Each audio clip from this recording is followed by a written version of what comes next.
Hi everybody and welcome back to my YouTube channel. I'm doing something a bit different today. I'm not going to be riding a real horse, but I am still going to be wearing my riding boots. So I am having a mechanical horse biomechanics session today. Very lucky that she's my physio, and she also we do stable gym with her, so like reformer Pilates and then Pilates, and it's all about like alignment and being strong enough for our horses and doing the best we can for our horses. And I think it's something that maybe is a bit undervalued, is how important our straightness and our like body being correct is for the horses. So yeah, that is what I'm here to do today. So I'm really looking forward to it. I'm going to take you guys with me and I'm going to show you what we get up to. And it's really in-depth analysis, so we get the opportunity to like see whether we are left side dominant, right side dominant, and then what we're going to be able to do is then I'm going to be able to do a set of exercises after this and be able to get stronger where I need to get stronger. So yeah, I'm really looking forward to it. What a fun thing to do on a Saturday, and what a different thing to share with you guys. Something that is really important, and maybe I could find some resources to share with you guys as to where you would be able to do this in your area. Anyway, right, let's go find this mechanical horse. Look at Sarah, look, she's riding. What's this guy's name? This is Champion. Champion. Wow. This is him doing a canter pirouette. Wow, I'm so excited. Then little flying change to the left. Got a bit keen, so that's needed. And then you can come around the corner. And then you can bring him down in a normal transition. Wow. So Oh my God. drop, His whole body moves. and then working drop. And then he does a little bit of piaffe. You collect it a little bit, and then you piaffe. No way. I'm so excited. I had no idea it was so He's a proficient. frog, yeah, he's quite good. Cool, look at this. All this fancy. Right, come and hop on. So you just... Oh, and no stirrups. No sticks. Because it's better, it gives you more of your body position. I see. And he's got like pads here, pads here. Do these have a sensor in them? Yeah, he's got sensors on his saddle. He's got 3 leg sensors each side. He's got rein sensors for the pole, for his each rein, left and right, and for his neck. Right. Goodness. Okay, so you've got to ride as if you're riding a normal horse. Okay? Okay. So have a contact, and he's going to take you through a 1-minute cycle, and he's going to do walk, trot, canter left, canter right. His ears. Yeah, he bends through the pole. Let him go. So have a contact. He is based in a 16-1 warm blood. Were you off already? Hang on. Am I making the move or not? I'm just going to reset him.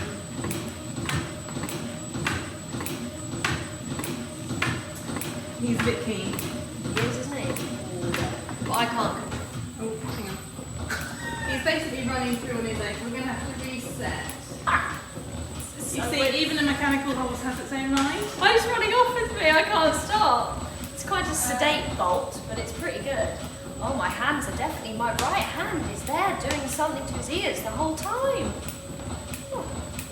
So ride normally. So should I be telling him what to do? No, just have a contact and imagine you've already told him that you're walking. He will do everything for you. You just have to try and sit as centrally and as still as you can. So he will assess your sort of leg position, he'll assess how much rein contact you've got, and he'll assess your body position through all of the gates. And he tells you what you're doing on the screen. Ah, so this is working hand to left, yeah. So this is working hand to left. And then he'll go into working hand to right now. Nice flying change. See that this is the left side of you. Yeah. So left seat bone, right seat bone. That orange line is kind of dead center. So ideally you should sit either side, that little line should sort of zigzag over the line. So I definitely don't sit at all on my left seat bone. No. We need to find your left seat bone. How interesting. So you sit more to the right, but I would say you are very good in that you should be like this, but a little bit more left. Okay. And then And this red blob, is that my that's centre? you. Yeah, that's you active now. That's you live. This is where you were. So each colour corresponds to your gate that you were in. Okay. So the centre of that is where you kind of want to be. So your right canter, which is the purple, was more central. So you can see that from here. Okay. Your left canter was worse. So you can see you're a little bit off to the right. So he threw you to the outside on your left canter. Yeah, makes a lot of sense. Okay. Now the bottom sensors here. So this is in front of the body, and this is behind the body, and the orange line is dead centre of the horse. So I'm leaning behind the vertical. So you like to sit behind the horse's movement. Yes. It's interesting because you really just throws you in the deep end with it, as in like I wasn't thinking, I was just literally just sitting.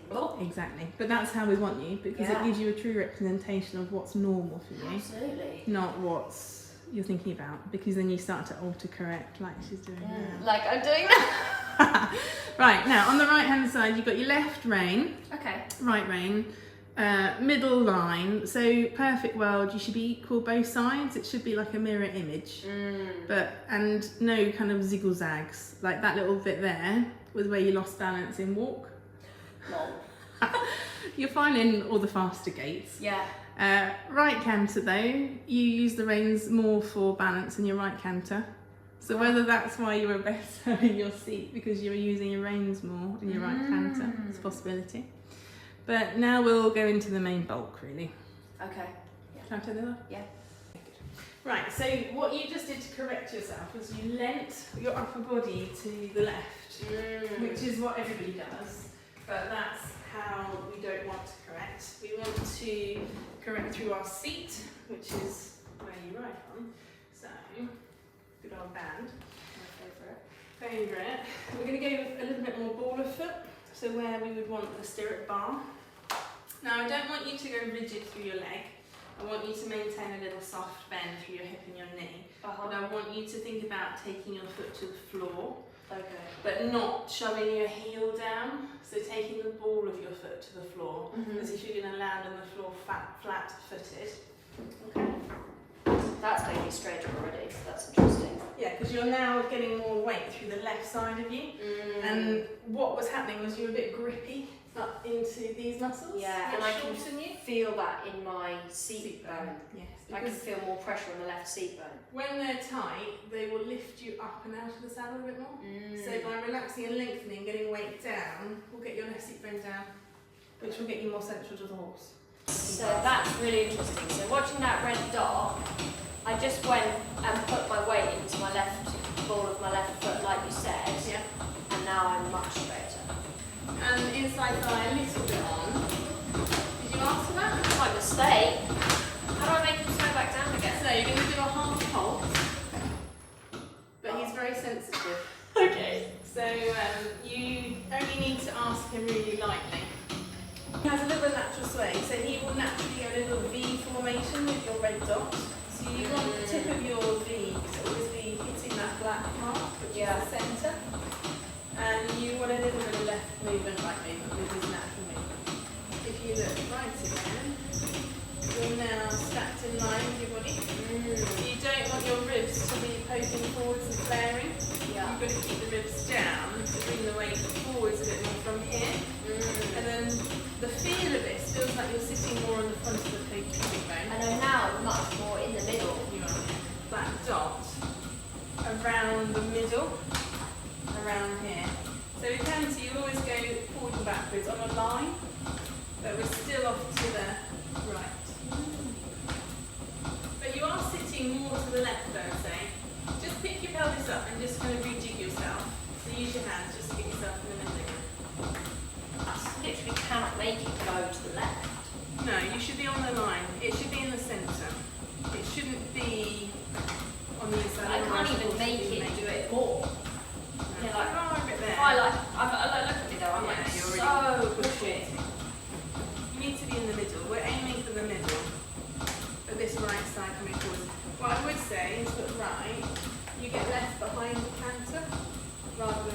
being in the canter. Now, as soon as you did that, your dot stayed more in the middle. But when you were being left behind the canter, your length of dot was much longer. Okay? So what happened was your thigh, you were gripping with the inside thigh muscle rather than the long adductor muscle here. So you need to have eye contact with your thigh. You can't have floppy knees. Oh, I love a floppy knee. Yeah, not have floppy knees. Right? So you need to have your little bit of knee bend. Imagine your straight line from your hip to your heel. Because as soon as that lower leg goes forward, it puts you onto the back of the horse and behind the movement. I'm much straighter. You're right, aren't I? Yeah, your left was worse. And that's what. Can I do a fine change? Yeah, you can do a fine change. So all you do is ask for left counter. So you have to have your left leg on the girth, right leg behind the girth.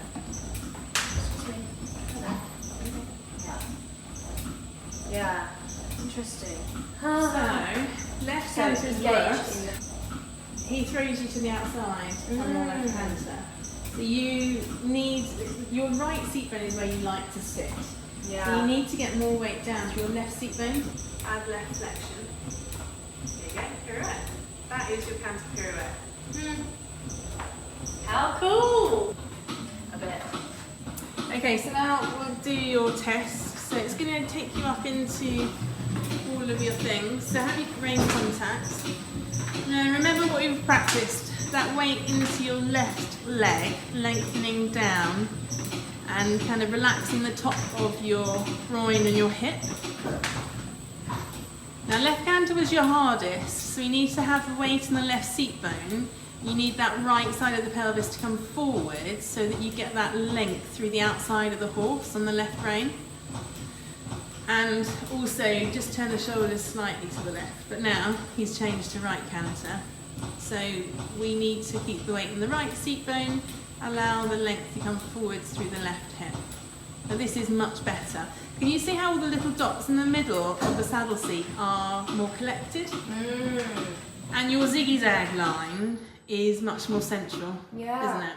Definitely. So trot brilliant, canter right brilliant, left better, right much, walk much better as well. I could really find myself being aware of those things. So like keeping like